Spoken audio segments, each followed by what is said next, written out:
Hello, everyone. It's Yvette Guzman here with the Health Without Hype podcast, and we have a special guest today, Miss Emilie with Rise Pilates. And before we jump into our conversation, I'll have her introduce herself and tell us a little bit about Rise Pilates and how she got it started. Thank you, Yvette. It's great to be here. Thank you for having me. I am Emilie Robinson, and I'm a doctor of physical therapy and a certified Pilates instructor, as well as a certified lymphatic specialist. So we did just have a DBA name change to Rise Pilates and Physical Therapy so that I could better highlight more encompassing of the brand of Rise Pilates. But I started Rise 2 years ago, and January 11th it's Rise's birthday. But I've been a therapist now for 10 years and felt that it was time for me to go out and really open my own practice, but have an additional part of that practice be a little bit more all-encompassing rather than just niching myself in for a physical therapy clinic. So that's kind of the origin story of Rise. That's awesome. Thank you so much for sharing that. And I feel like you have a very unique take on physical therapy and Pilates. Yeah. You do some events and you also do some one-on-one coaching or classes or treatments, whatever, it depends on what service you're providing. Can you tell us a little bit about why you started doing events and how you kind of got into that? Yeah. So when I was looking to start the business, I was coming out of working. I had worked for hospitals, I had worked in outpatient settings, and I'd worked in higher education. And leaving those positions, I was kind of at an impasse of, okay, I wanted to still do physical therapy, but when I was going through a lot of mental and physical difficulties, something that I really relied on was my Pilates practice. Mm-hmm.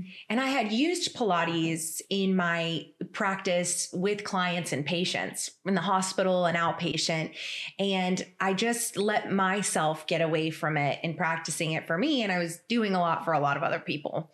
So when I decided to make the transition out, it started as just Rise Pilates because I think I was so burned out from the physical therapy aspect that I needed a break. And I had seen, right, Pilates was really having its heyday. Mm-hmm. You know, everybody was having a minute. It was having a total moment. Yeah. That was the focus. And so everybody was like, well, Emilie, you can't leave out that skill set of being a physical therapist because it's really at the core, like a healer in terms of how you're doing things. And I was still doing that, but I hadn't yet blended the two. And so doing the events, when I decided I was going to start my own business, space in the real estate market was really hard to obtain. Mm-hmm. And I thought to myself, I'll just start to reach out to local community partners and see who's willing to let me come into their space and provide Pilates. And how Puppies and Pilates really came to be started when it was a really tough time in my life. And I was doing Pilates, but I was like, wouldn't it be cool if we could have like animals? Mm. And automatically thinking puppies and Pilates, I was like, we've got to do this. So a friend of mine who has done activations had a contact with the Merciful Project, and she brought us together and we started doing events, and 2 years later, we're still going. That's awesome. Yeah. And I've actually been to one of your events. It wasn't one of the puppy events. It was actually at a winery, which I love wine. And so I was like, what a great combo, because it doesn't feel as intimidating. Like, I haven't done Pilates that much. And so I feel like going to like a Pilates studio might feel like I'm just going to feel uncomfortable just because I'm not comfortable with my skill set. And so I love that your classes that are out in the community, they do feel a little bit less intimidating. But what do you say to people who maybe even don't feel comfortable coming to an event? Yeah. Or what do you say about like Pilates studios and things like that to people?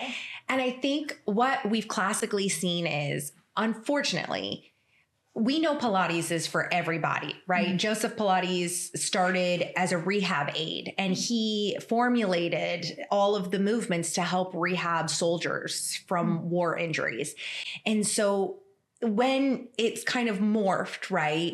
And it seems like some of the studios that you see with the pricing or just the very exclusive feel tends to leave out a lot of people. And yes, you can go on YouTube and you can, find videos and piecemeal some things, but I would tell people I offer programs online. So I've done Zoom sessions, and I'm offering in the new year a 21-day, 20 minutes a day type of intro in. So you can do it from the comfort, of your own home, or you can go to a park and you can set me up on your phone.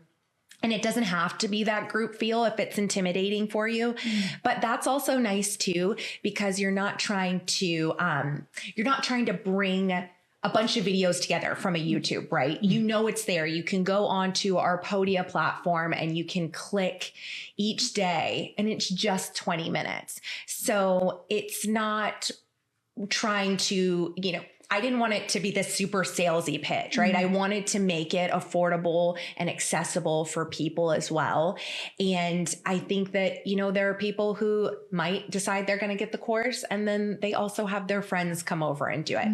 And that is of no issue. The more people doing Pilates to me is really the better. So there are options. And then even reaching out and doing a one-on-one session. If you're needing a little bit more one-on-one care, we can also do that. That's awesome. Yeah. And so you mentioned that Pilates really is for everybody. And I do feel like it's kind of like certain things like spin and yoga. It feels like very much like it's been tailored to women and the marketing aspect. And then sometimes you go to a class and you see a guy and you're like, oh, what are you doing here? Yeah. But it really is. I mean, fitness and all the options should be for everybody. Can you tell us a little bit more about like the background on Pilates and who it can help and things like that?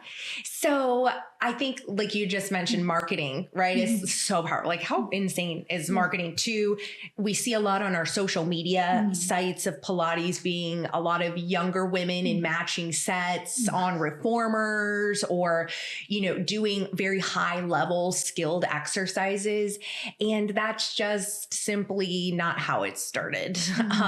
So taking it back to very rehab fundamentals, anybody who's suffering from, let's say, chronic back pain, which Pilates, there's a lot of research, science-backed evidence that the Pilates methods help with chronic low back pain and management of those other chronic things that come with that, right? So when I think about recommending exercises to people that I learned back in PT school, a lot of them are rooted in the Pilates method. We can reinvent the wheel as many times as we really want, right? But riding a bicycle and taking a spin class, right? You're doing spin is really like hard cardio driven, right? But you could also just get out and ride your bike in your community, and you don't necessarily have to be part of a boutique fitness level. But that's the great thing about Pilates too, is it can be, you have the mat form of Pilates, which is what Joseph originally came up with.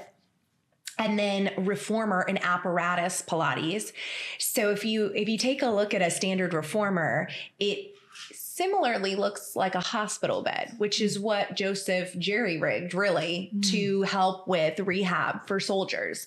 So he has a Pilates chair, which has kind of morphed, but that was originally born from a lazy boy for people who couldn't get up from a chair. Wow. And then some of his other equipment was really gymnastics rooted, because that was part of his background, doing gymnastics, boxing type of things. So you can see that he's created some things to help multiple, like varying levels of people. So at the most rudimentary level, somebody I could see being in a hospital bed, and we can do different exercises with bands and things like that. And then all the way to getting out and using a reformer. Maybe you're doing higher level planking or something like that. So I think bringing more awareness to that no matter really what your condition, you could be bedbound and still doing something if Pilates, you want to. yeah, Yes. exactly. Right. And just grade it to what works best for your body. That's awesome. So you mentioned it's really great for lower back pain, which I think a lot of people have lower back pain because we're just sitting way more than we have, you know, we're really made to. So what are some things, like, I know I've done Pilates before, I've been to one of your classes, and I did find that there was like a lot of core engagement and things that normally I actually, when I work out, like if I'm lifting weights, I don't really do. So can you talk a little bit more about those benefits and kind of like why that's so important? Yeah. So I think when we talk about how, like you said, we're sitting a lot more than we're intended to do, that our bodies, we need movement. And a lot of times when I start Pilates or just the fundamentals with anyone, it really starts off with breath. So breath is the key to life, right? Without that, we can't even move. So I think getting people, because you and I have seen it, people, they hold their breath or they don't know necessarily how to breathe when they're moving. And so starting to tailor that first. And really, when we think about it, you hear a lot of people say, oh, your core, your core, your core. Well, where does your breath come from? Your chest and your core, right? So I spend a lot of time getting people to understand where their diaphragm is and how their ribs function like a bucket handle as you inhale going up, exhale going down, to try and visualize so that people, you know, I'm sure you have seen it too, obviously laboring through having a child and kids. If you're focused on your breathing, you can endure a lot of, you know, endurance holds, core control, things like that. So getting your breath and then imagining a lot of, you know, pretty popular now that we've heard the key buzz term is pelvic floor, right? You hear pelvic floor for everything. Your pelvic floor, your pelvic floor. And it's not so much just about your 6-pack abs anymore, but what structures lie deeper than that. And the importance of keeping those muscles intact and well functioning. So starting really central and working out towards the rest of the limbs. If you can really get your breath connected with that movement of, a lot of times you'll hear me say, one of my cues is imagine that your belly button is being kind of pulled down through your mat. And I like to tell people, we don't want ducky butt where your butt's out, and we don't want tucky butt. We want somewhere in between, right? You're neutral, what your neutral is. So helping people find that too, because there are many people who lay down on their back and they don't realize that they're, you know, in ducky butt or tucky butt. And so going through and helping people really understand their bodies before they even add a movement on top of it, right? And understanding your body starts with also understanding that breath. And how many times, again, we see people just in class and I'm like, you gotta breathe. You gotta breathe. Wow. Yeah. So that's so interesting. And I think it is super important. I think I see people go like, and we see this in you know, a lot of fitness things, like they start and they want to go and they want to like be on a reformer, like at the first time. And it's like, without that foundation, are you really getting the benefit? And also, are you going to have the longevity in it? Because are you going to get the true benefits if you're skipping what's really needed to feel the benefit? So I think you touched on some really, really great nuggets there. What have you seen like training people that tends to like hold them back, or things that have worked for people that maybe have had trouble like staying consistent with the regimen? So I think what really holds people back, especially in our Western society that we live in, is that we do want instant gratification, right? We want it to happen relatively quickly, maybe not overnight, right? That seems to be like a little too extreme, but we want to see, you know, even the fitness things will be like, oh, you know, give us a month, give us this, and we'll change how you look and how you feel. And sometimes it takes even longer than that, right? We know that it takes a longer time necessarily to get some of those changes, but you will start to feel them, right? We know that, you know, in healthcare, there's certain things you can do that relatively in a week or so, you'll feel the difference, right? But you may not see the difference, which sometimes is a barrier for people. Yeah. And staying consistent with that, I think, goes into, I talk a lot with my clients about making SMART goals. So goals that are specific, measurable, achievable, reachable, and then time, right? So relevant, reachable, and then something that is really time controlled and focused. So making 1 or 2 goals for yourself based off of that framework.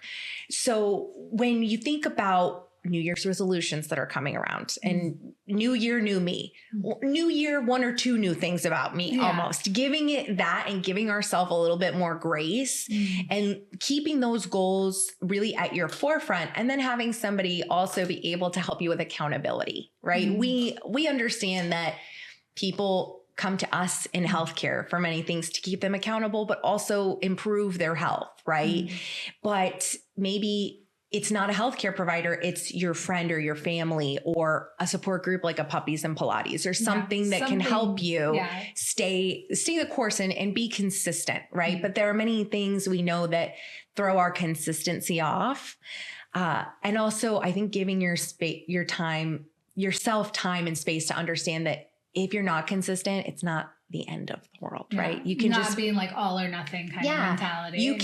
You can drop everything and then pick it back up, right? And who's there alongside you to pick it back up, I think is really key too. That's awesome. Yeah, I think those are some huge things I've talked about before is like, I think people skip those steps, and that's why you don't get the good foundation, is like you're just expecting results really fast, or you're just trying to do it all by yourself because you don't want to tell people about it. And I think to an extent if you add those layers in, having somebody that you're sharing it with, and if you feel uncomfortable, like maybe you feel like your friends or family, you can't go to them right now, then trusting somebody that's a professional just to be that accountability, I think it does add that layer of like, I have to talk to somebody about it. And like, it doesn't have to be a friend or family member if you don't feel comfortable, but if you do, then that's also great, because a lot of times it also helps them get motivated, and like taking them to an event, or like you mentioned the 20-day or 21-day 20 minutes. I think that's a great place for people to start, because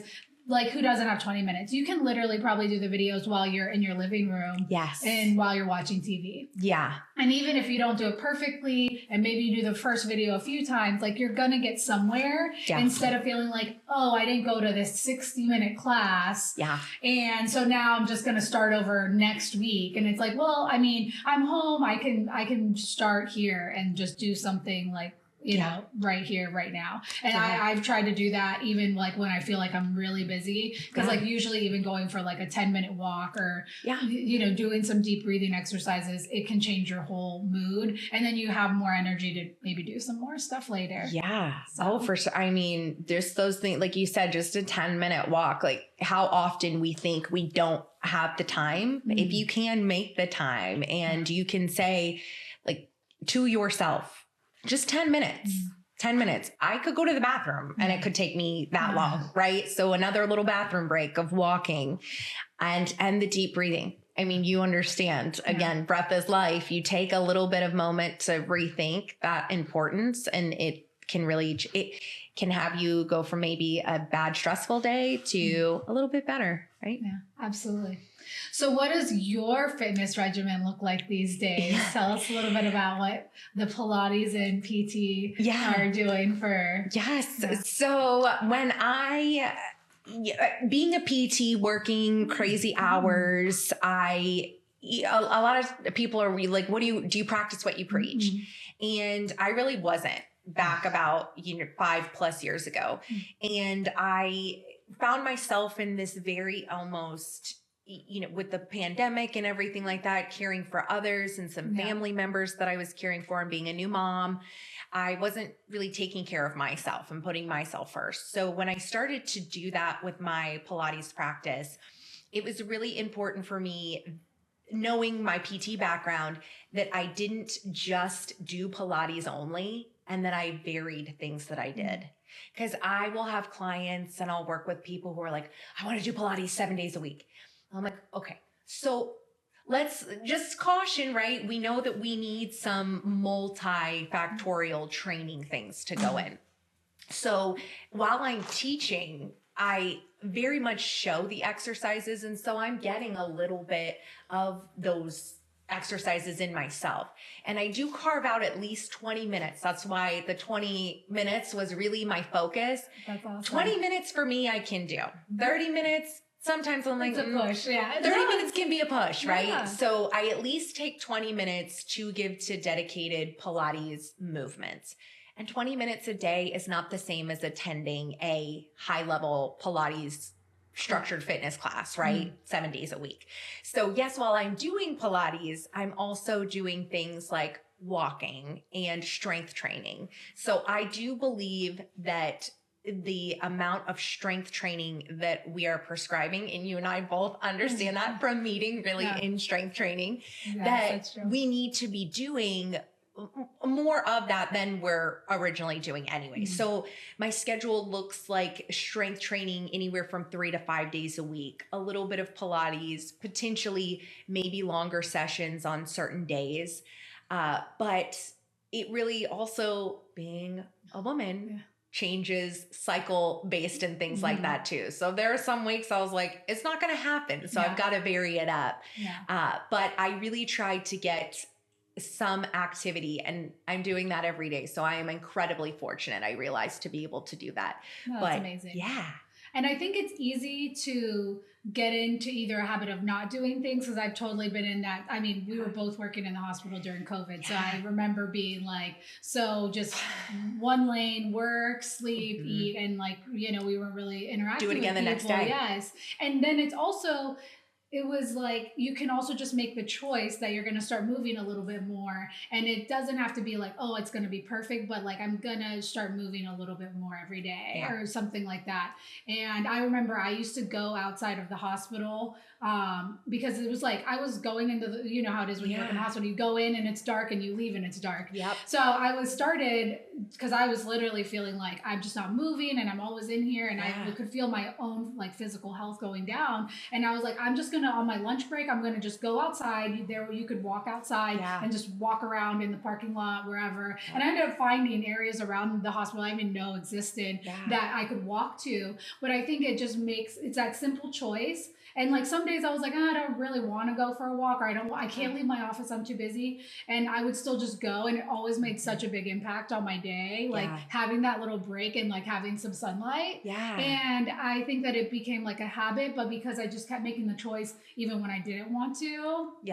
And I love that you said, like, you're not just doing Pilates. I feel like people see, you know, Pilates instructor, or like they see people, like you said, on social media, and it's like, oh, this is the only thing. And it's like, in reality, no, it's, you know, you're doing a lot of different things, because real health is, you know, you need different types of activities. So, and I don't know where along the lines the two came up to compete with one another, but I have a lot of people come to me and they're like, why is yoga better than Pilates? And I'm like, it is not an either or. That's hysterical. I'm always like, let's sit and talk about the real differences behind the two, and that they both have their place in your fitness regimen. Absolutely. So it's, you know. It is funny though, because I do feel like they do fall into like a similar bucket in people's minds, and people are like, oh, I'm either team yoga or team Pilates, when in reality they are very different, and but both great. I advise my clients, you know, and there is no, I've had clients say, well, aren't you worried if you get them to a yoga program or in a yoga class that they're going to leave you? And I don't run on a trance of scarcity. There's always abundance. There's always enough to go around. And I think we definitely saw that. We see it in healthcare. We see it as what we're doing. And so I am just a very big options person for all people that I meet, and having it meet them where they are, if that works for them. Some people are really like, I had a bad experience in yoga. I don't want to do it. And I'm like, well, give yourself some time. Maybe, you know, same thing with Pilates. If you didn't have a great experience, perhaps look at the factors that maybe played into that. Yeah, absolutely.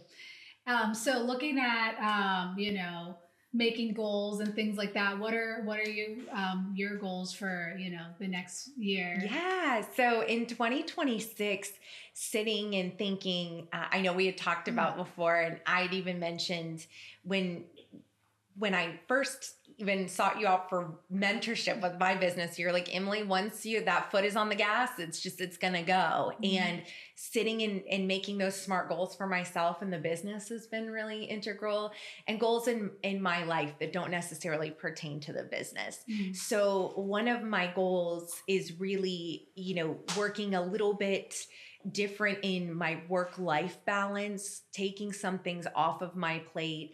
And it's a running joke within the business that my 7-year-old daughter is the boss of Rise Pilates and PT, because she really is. She dictates a lot of my schedule, and being a mom is my most best top job that I will ever have, and being with her is really important. So writing out goals that include her as well into my business structure. And my husband, who is a principal in Hillsborough County and doing wonderful things for our community and the children and teachers of our community, and expanding and helping in that area as well, because community education and health are so near and dear to our hearts. So making some goals that really reflect on how I can best help public health in Hillsborough and surrounding counties of the Tampa Bay area, and education as well. So I have yet to kind of pinpoint those, but I think staying and expanding on events and with practice and getting a little bit broader of a reach in the community is a center of my focus. That's awesome. So where can people find you if they want to find out more about your services and your upcoming events? Yes. So I am in most places people typically find me. One is my Instagram, which is at Rise Pilates _PT, all lowercase letters. And my website is www.risepilatesstudios.com. So most people are finding me through my website and through my Instagram. People will LinkedIn look for my name as well, because I spell Emilie Emilie Robinson. And so people can find me there as well. And I get some good reach outs from both of those. And I post about the events all over social media and on my website too. And there's very transparent pricing, scheduling that I also believe in having for clients. Awesome. Thank you so much for sharing and for being here today. It was really amazing to hear more about everything you're up to. Thank you. Good? What do we think? It went great.